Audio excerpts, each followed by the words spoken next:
이 세상에는 두 종류의 사람이 창조 이래 삶들을 살아가고 있습니다. 하나는 예배 없는 삶을 사람들이고, 또한 부분은 예배 있는 사람들로 살아가는 것입니다. 이 세상에는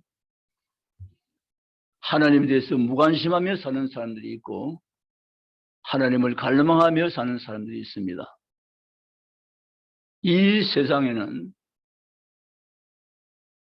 보이는 환경과 순간을 위해 사는 사람이 있고, 보이지 않은 영적 세계와 영혼을 위해서 살아가는 사람들이 또한 있습니다. 오늘 주의 집에 올라온 우리는 방금 이야기한 세 가지 가운데 각각 두 번째 부분을 가지고 이 세상을 살아가고 있는 사람들이 틀림이 없습니다. 예배 없는 사람이 아니라 예배가 있는 사람들, 하나님에 대해서 무관심한 삶을 사는 사람들이 아니라 하나님을 갈망하며 사는 사람들, 이 세상과 순간을 위해서 사는 사람이 아니라 보이지 않는 영적 세계와 영원을 위해서 살아가는 사람들입니다. 정말 우리는 놀랍게도 이 두 번째 삶을 살아갈 수 있도록 하나님 우리를 구별시켜 놓았다는 사실 생각할 때 정말 우리 하나님께 감사 또 감사하지 않을 수가 없습니다. 사랑하는 성도 여러분, 우리는 지금 11월 둘째 주일을 맞이하면서 우리를 예배자로 세우심에 감사한다는 고백을 가지고 주 앞에 지금 예배로 올려드리고 있습니다. 생각해 보면 이것은 하나님의 엄청나고 놀라운 은혜가 아닐 수가 없는 것입니다. 하나님이 온 세상을 지으시면서 온 세상 가운데 하나님은 초점을 인간에게 두시고 하나님 인간을 창조하셨습니다.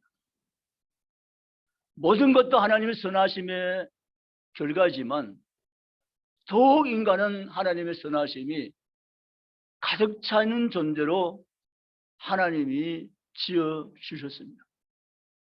그리고는 처음 인간 아담과 하와를 지어주시고는 하나님 너무 흡족해 하시며 만족하시며 기뻐하셨습니다.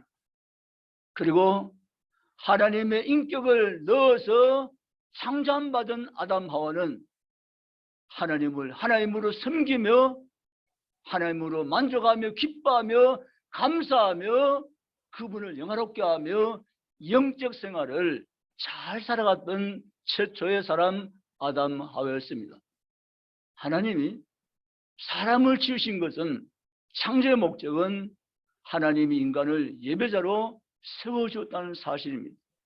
그래서 인간은 예배적 존재가 인간의 원래 존재의 목적이고 창조의 목적인 것입니다. 저와 여러분이 예배자가 됐다는 이 사실은 하나님 처음 아담 하와를 지었던 그 위치로 다시 되돌아갔다는 것을, 다시 복귀했다는 것을 의미하는 것임을 믿으시기 원합니다. 아멘입니까? 난 아담도 아니고 하와도 아니지만 하나님이 처음 세상 지었던 창조의 목적에 부합한 삶을 사는 존재로 나를 회복시킨 하나님이 우리가 지금 섬기는 하나님인 것을 믿으시기를 주님의 이름으로 원합니다. 이건 얼마나 큰 축복인지 모릅니다. 어디 가서 살 수 없고 구할 수 없는, 이 땅에서는 찾을 수 없는 놀라운 복이 위로부터 하나님께로부터 우리들에게 임하여 오신 것을 성경대로 믿으시기를 주님의 이름으로 축원합니다. 아멘이시죠? 내가 지금 예배적 존재가 되어서 예배자가 되어서 하나님을 섬기며 사는 이것은 최초 항상 인간을 지으신 그 원래의 목적이 우리 안에서 회복된 삶을 지금 현재적으로 내가 살아가고 있으니 이것은 창조 하나님 내게 주시는 엄청난 축복인 것을 믿고 나가시기를 주님의 이름으로 축복합니다. 사랑하는 성도 여러분, 우리가 누굽니까? 우리는 하나님의 예배자입니다. 예배 영광을 하나님은 다른 신에게 주지 않기를 원하고 계십니다. 오직 하나님은 내게 다른 신을 섬기지 말며 하나님만 예배하라고 말씀하셨다는 사실을 우리는 잘 기억하고 있습니다. 이스라엘 백성들이 애굽에서 430년 세월 살면서 예배를 잃어버렸습니다. 하나님이 더 이상 그들 거기 두기를 원치 않으시고 이제는 그들을 구원해서 다시 하나님 예배하는 반듯한 삶을 살아갈 수 있는 존재로 세워가시기를 원하시고 모세를 그리로 파송하셨습니다. 그리고 하나님 모세를 통해서 이스라엘 백성들을 인도해 내셨습니다. 출애굽기 8장 1절부터 8장 20절과 9장 1절과 10장과 계속해서 보면 그들을 보내라 그들이 나를 섬길 것이라고 계속해서 말씀하셨습니다.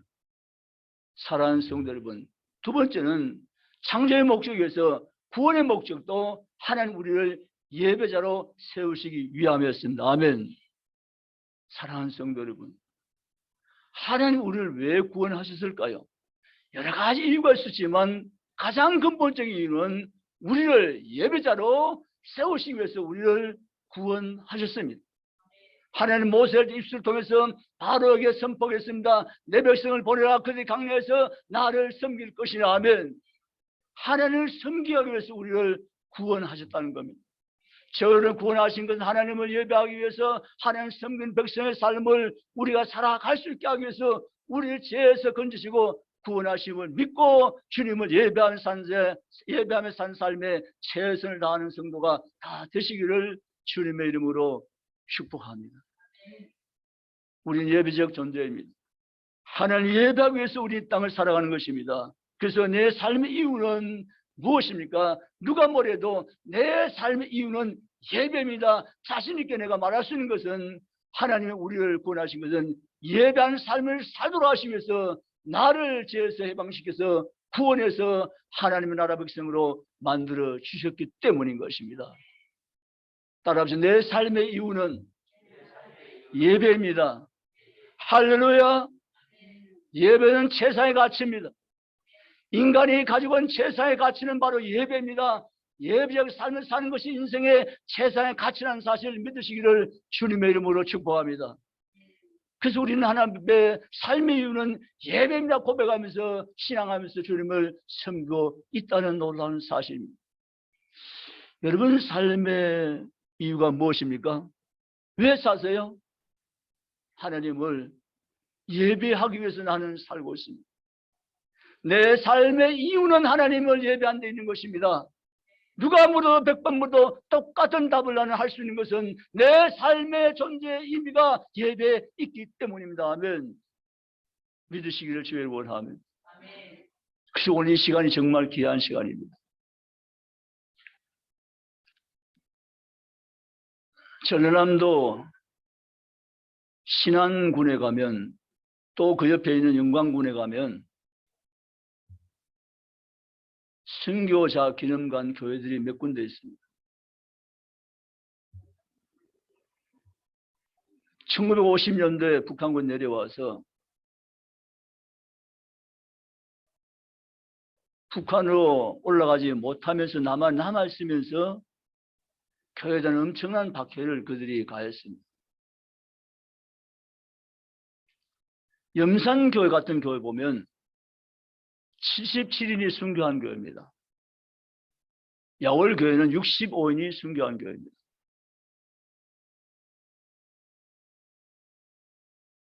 신안 섬에 있는 증도교회는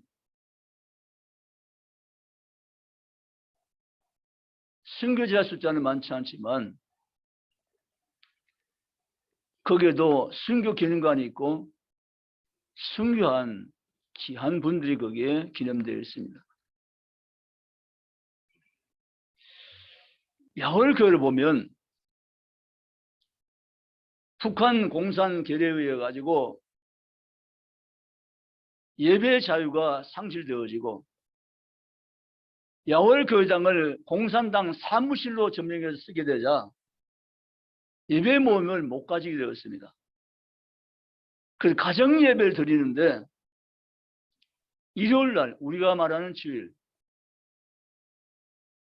사람들에게 통보해가지고 교회당에 와서 예배 드릴 수 있으니까 오라고 다 통지했습니다. 거기에 속은 거죠.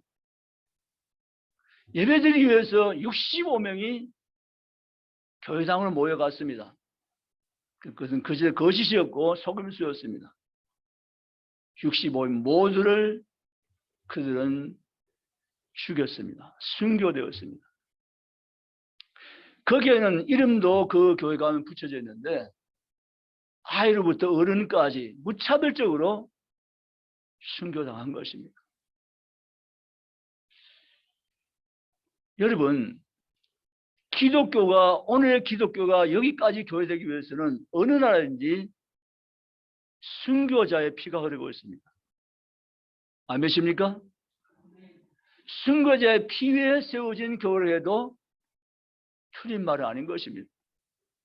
우리를 자유스럽게 하나님의 살아계심을 찬송하며 예배하며 하나님을 섬겼지만 우리 이러한 아름다운 신앙의 자유를 누리기까지는 우리의 먼저 앞선 세대들의 순교와 희생이 있었기에 가능했다는 것입니다.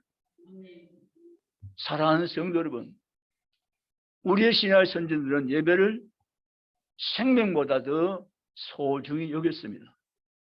이러한 복이 그들에게 있었습니다.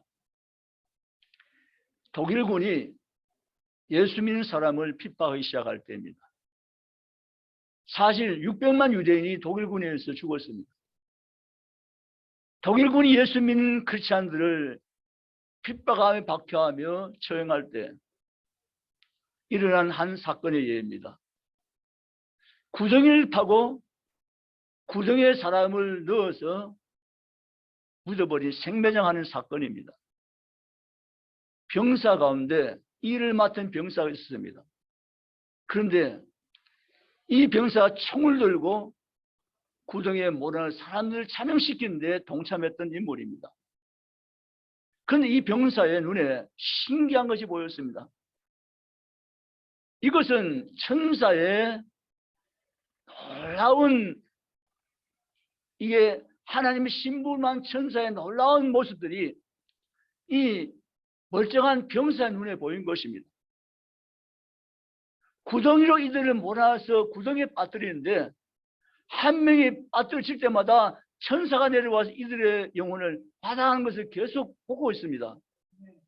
이 신비한 일을 지금 보고 있는 것입니다. 이것은 어떻게 말로는 설명할 수 없는 사건입니다.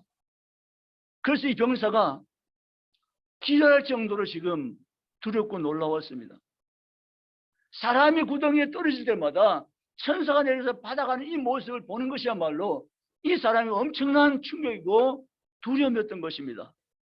그런데 이제 마지막 사람을 밀어넣으려고 하는데 이 사람이 제발 날 살려달라고 하는 것입니다. 그때 병사가 이렇게 말했습니다. 너 대신 내가 내려갔고 너는 이리 나오라고 했습니다. 병사가 자리를 바꾸자는 것입니다. 내가 죽겠으니까 내가 죽고 너는 이리 나오고 살아나는 것입니다. 병사가 그렇게 말한 이유가 뭡니까? 지금까지 여기 빠진 사람들이 죽지 않고 천사에 받아가서 영혼을 올린 것을 봤기 때문에 자기도 이제는 하나님을 살아계신다는 것이 확신되어졌기 때문에 나는 여기 구덩이에 들어갔고 너는 구덩이에서 나오라고 말한 것이 바로 그 의미인 것입니다. 사랑하는 성도 여러분, 하나님은 살아계십니다. 아멘. 오늘도 하나님은 살아계시고 오늘 하나님 우리들이 하나님 되셔서 예배를 받으시며 우리 가운데 임재하게 계시며 영광 가운데 계신 것을 성경대로 믿으시기를 주님의 이름으로 축원합니다. 오늘 성경 말씀은 히스기야가 왕위에라고 1절 시작합니다. 히스기야는 아하스가 자기 아비입니다. 아하스는 열째 신앙의 전통을 무시해버리고 하나님을 섬기는 것을 그는 멀리하고 하나님 제단을 그가 허물어버리고 우상의 신당을 갖다 모셔놓고 하나님 대신 우상을 대체했습니다. 하나님이 아하스 왕의 악함을 보시고 아하스 시대를 하나님 닫아버리십니다. 아하스는 이렇게 하는 것이 자기가 잘하는 것이냐 그리 생각하고 교만의 극치가 아하스 시대에 찾아온 것입니다. 아하스는 온갖 하나님께 원치 않는 것들을 행했습니다. 24절 보면 이렇게 합니다. 아하스가 28장 24절 아하스가 하나님의 전의 기구들을 모아 하나님 전의 기구들을 부수고 또 여호와 전 문들을 닫고 예루살렘 구석마다 제단을 쌓고 오라고 하는데 이 제단은 하나님 섬긴 제단이 아니고 우상의 제단을 쌓고 그 말입니다. 있을 수 없는 일을 한 거죠. 8장 24절 아하스는 하면 안 될 일을 한 거죠.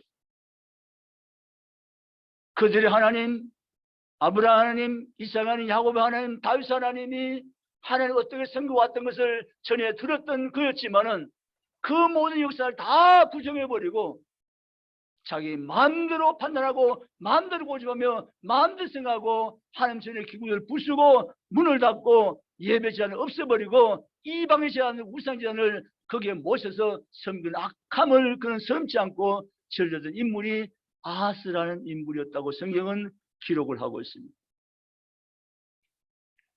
이러한 아하스가 사망하자 아하스의 아들인 히스기야가 왕이 되어집니다. 히스기야는 이렇게 소개되어집니다. 히스기야 왕위에 오를 때 나이가 25세라 예루살렘에서 29년 동안 다스리니 그의 어머니 이름은 아비야요 스가랴의 딸이더라. 히스기야 그 조상 다윗의 모든 행실과 같이 여호와 보시기에 정직하게 행하여 아멘. 자기 아비 아하스의 길을 가지 아니하고 믿음의 조상 다윗의 길로 행하여 정직히 행하는 히스기야라고 소개되어집니다. 그리고 히스기야는 첫째 딸 여호와의 전 문들을 열고 수리하고 자기 아하스가 제단을 무너뜨린 것을 다시 수리하고 건설하며 회복하는 히스기야였다고 3절은 소개하고 있습니다. 그리고 사장 제사장과 레위 사람들을 동쪽 광장에 모으고 그들에게 이르되 레위 사람들아 내 말을 들으라. 이제 너희는 성결하게 하고 또 너희 조상들의 하나님 여호와의 전을 성결하게 하여 그 도는 것을 성문에서 없애라 라고 말합니다. 그리고 하나님을 버리고 얼굴을 돌려서 망했던 내 아비 같이 행하지 아니하며 이제는 오직 경외하여 하나님만을 섬길 것이라고 선포하는 것을 우리가 듣고 보게 되어집니다. 8절에 이렇게 말합니다. 여호와께서 유다와 예루살렘에 진노하시고 내버려 두사 두려움과 논란과 비웃음거리가 되게 하신 것을 너희가 똑똑히 보았지 않느냐고 말합니다. 그럼 우리는 이제부터는 오직 하나님만 섬길 것이라고 선언한 것입니다. 사랑하는 성도 여러분, 우리는 오직 하나님만 섬길 것을 원합니다. 하나님만 살아계신 것을 믿고 하나님만 경외하며 하나님을 의지하며 나가는 모든 성도가 다 되시기를 주님의 이름으로 축복합니다. 히스기야는 자기 아비 아하스를 따라가지 않았고 성전을 정결하고 성전을 재건하며 예배를 회복하며 하나님에 나아갔던 하나님의 귀하게 들을 쓰는 하나님의 사람 왕이었던 그 성경 우리에게 기록해서 남겨두며 교훈을 주고 있음을 믿으시기를 주님의 이름으로 축원합니다. 사랑하는 성도 여러분, 하나님은 우리에게서 예배의 대상입니다. 예배의 대상이 둘 있을 수 없고 오직 하나이신 하나님만이 예배 유일한 대상임을 믿으시기 바랍니다. 예배의 대상을 하나님 외에 다른 것으로 할 때 성경은 우상이라고 말합니다. 그래서 우상 숭배가 과거 구약시대나 지금까지 내려오고 있고 하나님 외에 그 어떤 것도 성경은 다 우상이라고 분명히 규정해놓고 오직 살아계신 하나님만 섬기라고 하신 거예요. 아멘. 그래서 우리는 하나님을 섬기는 것이 얼마나 놀라운 하나님 베푸신 은혜 위에 은혜인 것입니다. 하나님은 섬기시기를 주의 이름으로 축복합니다. 예배는 신앙 고백입니다.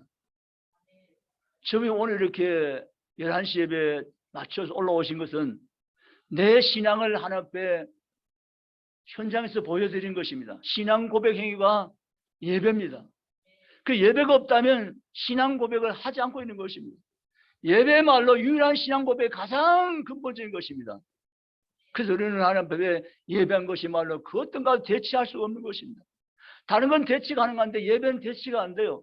예배는 그 무엇과도 바꿀 수 없는 것이 예배 행위입니다. 아멘. 그래서 예배는 귀한 것입니다. 예배는 소중한 것입니다. 예배는 하나님 받으신 향기인 것을 믿으시기를 주님의 이름으로 축복합니다. 성경에 보면 하나님을 예배하는 백성들의 삶을 하나님을 경외하는 이들이라고 말합니다. 하나님을 경외하는 자. 이 경외라는 단어는 사람에게는 쓸 수 없는 단어입니다. 오직 여호와 하나님께만 드리는 단어가 바로 경외라는 단어입니다. 지구촌 간 유일하게 북한은 경외라는 단어를 겁도 없이 사용합니다.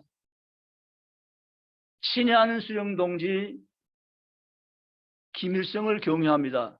경외하는 김일성 동지. 이 경외라는 단어를 지구촌 유일하게 북한만 쓰고 있습니다. 그런데 그 북한만 쓰고 있지만 그 경외라는 단어는 북한이 정말 잘못되게 사용하는 단어 가운데 특별한 단어입니다. 경외는 오직 사람에게는 쓸 수 없는 단어이며 하나님에게만 사용되는 단어입니다. 아멘. 우리 하나님을 경외하는 백성들로 구별되었고 부름받은 사람들인 것을 믿으시기 원합니다. 이 하나님을 경외하는 백성들이 바로 약속의 백성들이고 구원의 백성들인 증거인 것입니다. 그래서 구약시대의 성경을 기록하면서 하나님을 경외한 자들이라고 계속해서 말씀하고 계신 것입니다. 그 하나님 경외하는 신앙 전통이 우리에게 와서 지금 우리가 하나님을 경외하는 백성들의 땅을 살아가는 것입니다. 이것이 바로 예배적 삶의 가장 아름다운 표현 방식인 것입니다. 따라서 나는 하나님을 경외합니다.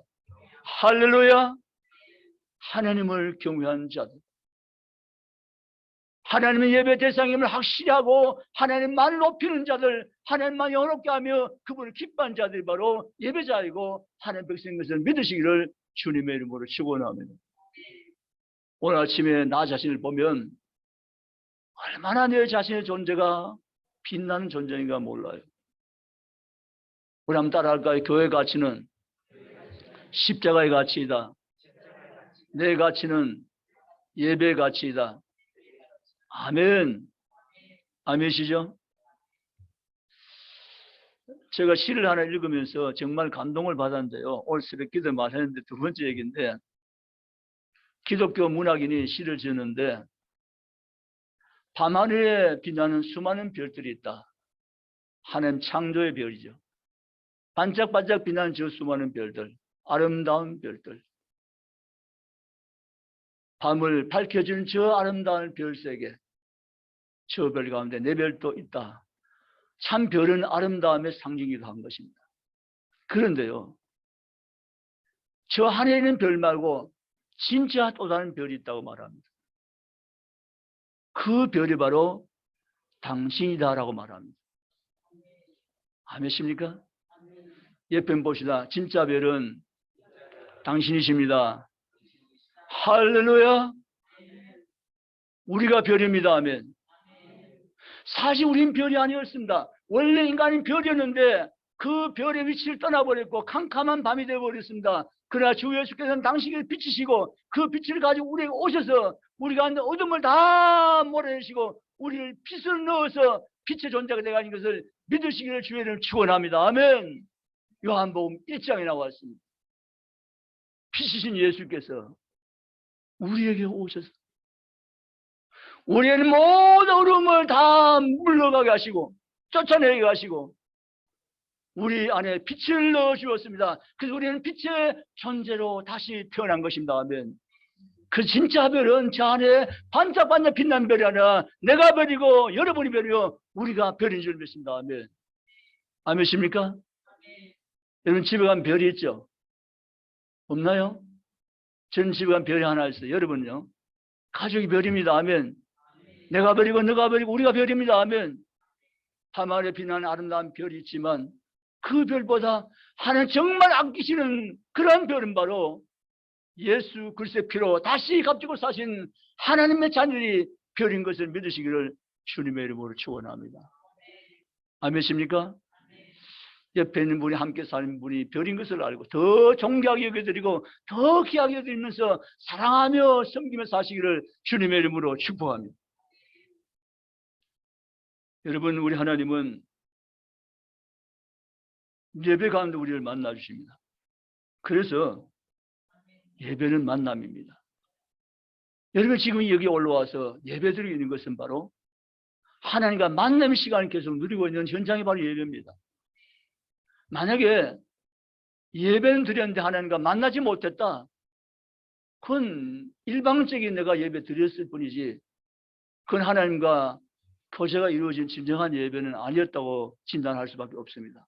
예배는 만남입니다. 아멘입니까? 예배는 하나님의 경이로움을 경험한 시간입니다. 예배는 하나님의 영광을 보는 순간입니다. 예배는 하나님을 만나는 시간입니다. 아멘. 여러분, 지금 여기 사람 만나러 오신 것이 아니잖아요. 여러분, 예배는 하나님과의 만남의 시간이기 때문에 여기 올라오신 겁니다. 아멘. 성령과 만납니다. 주님과 만납니다. 하나님과 만남이 바로 예배인 것을 믿으시기를 주님의 이름으로 축원합니다. 예배는 만남인 것입니다. 하나님은 이 예배를 통해 여러분 만나주십니다. 예배 진행되는 모든 순서가 하나님과 만남의 순서인 것을 믿으시기 바랍니다. 예배는 하나님을 만나는 것입니다. 그래서 우리 일주일간 살면서 예배 시간을 사모하며 기다립니다. 그리고 주의 집 올라와서 하나님 아버지 앞에 내가 찬양합니다. 기도합니다. 예배합니다. 주를 바라보며 주께 나아갑니다. 하나님을 경험하는 것이 예배인 것을 믿으시기를 주님의 이름으로 축원합니다. 그리고 이 강단은 하나님의 말씀을 대신 전달하는 특별한 강단입니다. 그래서 성경은 하나님의 말씀 전하는 사람을 대언자라 했습니다. 하나님의 말씀 대신해서 전하는 자라는 의미죠. 그럼 이 강단 조심해야 되고 사람의 말을 하는 것을 극히 제한해야 되고 세상 이야기하는 것이 아니라 세상 돌아가는 이야기하는 것이 아니라 정보 제공하는 것이 아니라 여기는 하나님의 말씀을 전하는 것이 바로 강단의 특별한 의미인 것을 믿으시기 바랍니다. 아멘. 그래서 어느 강단마다 마찬가지입니다. 이 강단은 하나님의 생수가 흘러 내려가야 됩니다. 아멘. 하나님의 살아있는 말씀이 선포되어야 됩니다. 아멘. 생명양식이 공급되어야 됩니다. 아멘. 이것이 바로 강단의 위치고 강단의 사명인 것입니다. 그런 의미에서 여러분들은 목회자를 위해서 많이 기도해 주셔야 돼요. 하나님, 목사님이 하나님의 말씀을 잘 전달할 수 있도록 성령으로 붙들어 주시옵소서. 말씀 전할 때 천군 천사가 동원되어지고 성령의 감동하심이 있게 하여 주시옵소서. 하나님 말씀만을 잘 해석하며 풀이해서 증거할 수 있도록 하나님께서 지혜와 영감을 허락해 주시옵소서. 기도할 필요가 있는 것입니다. 아멘. 여러분, 이 강단이 하나님 말씀이 선포된 강단을 믿습니까? 하나님 종의 입술을 대언해서 하나님 메시지를 전달해 주는 시간인 줄 믿습니까? 그 말씀을 사모하며 기다리며 그 말씀 힘입고서 생명시 공급받아서 힘있게 승리하는 삶을 살아가는 성도가 되는 줄 믿으십니까? 오늘도 하나님 말씀이 강단을 통해서 흘러내린 것을 믿고 강단 위에서 많이 기도하며 중보하는 성도가 다 되시기를 주님의 이름으로 축원합니다. 말씀을 정리하겠습니다. 예배는 하나님께 영광이요, 예배는 우리에게 주신 놀라운 축복이 바로 예배인 것입니다. 히스기야가 예배를 회복했을 때 한 영광이 다시 히스기야 시대에 임하였습니다. 히스기야 예배를 회복했을 때 하나님 히스기야 시대에 평화를 주었습니다. 예배 회복됐을 때 히스기야 시대에 하나님의 축복을 마음껏 공유하며 누릴 수가 있었습니다. 이 말씀 무슨 말인가 하면 예배가 축복이다 그 말입니다. 아멘. 여러분, 우리는 축복을 바라지 않습니까? 우리 하나님의 축복 없이는 못 살아갑니다. 근데 한 축복이 어디를 시금석에서 우리의 축복이 하나님께서 주시는가? 바로 예배 회복입니다. 아멘. 내가 예배를 즐거워할 때, 예배를 기뻐할 때, 내가 예배 속에 하나님 만나는 경험을 가지고 예배 속에 내가 살아갈 때 하나님 우리 예배한 백성들 마음껏 한 제한 없이 복을 내주심을 믿으시기를 주님의 이름으로 축원합니다. 그래서 히스기야는 이걸 알았기 때문에 내 조상 다윗의 길로 난 행하겠다. 다윗이 얼마나 예배를 사모한같이 나도 예배를 사모한 왕으로서 이 백성을 다스려야겠다고 선포했고 이렇게 하자고 외쳤더니 히스기야 백성들이 따라왔고 히스기야 시대가 복을 누리는 것을 믿으시기를 주님의 이름으로 축원합니다. 우리 이러한 복을 누리시기 바랍니다. 이러한 복의 참여자가 되시기 바랍니다. 하나님의 예배하는데 최선 다하며 예배 백성으로 삶을 살아가시기 바랍니다. 우리의 모든 삶이 평강을 주신 하나님을 만나 경험한 성도가 다 되시기를 주님의 이름으로 축원합니다. 대한민국이 예배 백성될 때 이 백성을 통해서 하나님 온 세계 만방에 복받는 민족임을 드러내 보여주실 것입니다. 아멘. 여러분의 가정이 예배 가정이 될 때 여러분의 가정이 복받는 것을 온 주변 사람들이 보여 알게 해주실 것입니다. 아멘. 여러분 예배 참 백성으로 살아갈 때 여러분 직장 속에서 여러분이 복받는 것을 직장 모든 사람이 알게 주실 것입니다. 아멘. 여러분 자녀가 예배한 자녀로 성숙될 때 여러분 자녀가 복받는 것을 모든 세계와 모든 사람이 알게 주실 것입니다. 아멘. 그러므로 사랑하는 성도 여러분, 예배말로 우리 가운데 제일 버린 것이 예배인 것을 믿고 예배하는데 온 힘을 다해서 주를 예배하며 나가는데 승리한 성도가 이 아침 조언은 다 되시기를 주님의 이름으로 축복합니다. 우리를 예배자로 세우심에 감사하며 함께한 1분 동안 기도하시겠습니다.